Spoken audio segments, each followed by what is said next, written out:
Как вы оцениваете игру своей команды, Ростислав? Касательно данной игры, я могу сказать, что это была, наверное, одна из самых лучших игр ВШЖ-МК на этом турнире. Результат, конечно, нас не устраивает, но объективно оценивая наши силы, на большее претендовать мы не могли. Кадровые проблемы, у нас сегодня было всего лишь 7 из 15 основных игроков, они дали о себе знать. Цикличная замена одного игрока вместо двух, она дала свой результат.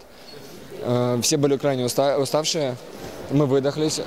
Первый тайм пытались играть наравне с Матмехом, но здесь нашим чемпионам очень тяжело играть наравне, причем семером.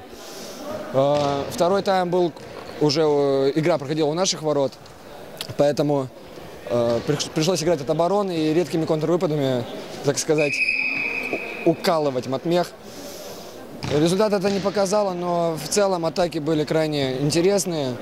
Была интересная игра, мы очень благодарны Матмеху за сегодняшнюю игру и будем стремиться только к лучшему. Вы благодарны своим болельщикам? Наши болельщики самые лучшие болельщики. В этом чемпионате они показали себя крайне позитивно. Они верили в нас, даже когда мы проигрывали Геофаку, игру, которую мы должны были выигрывать. Когда вот эта вот вся ситуация с ИСФАКом, все равно наши болельщики от нас не отвернулись. И мы крайне благодарны, что они приехали на сегодняшнюю игру в столь поздний час и рвали, так сказать, глотки за нашу сборную. Удачи вам, Ростислав. Спасибо большое.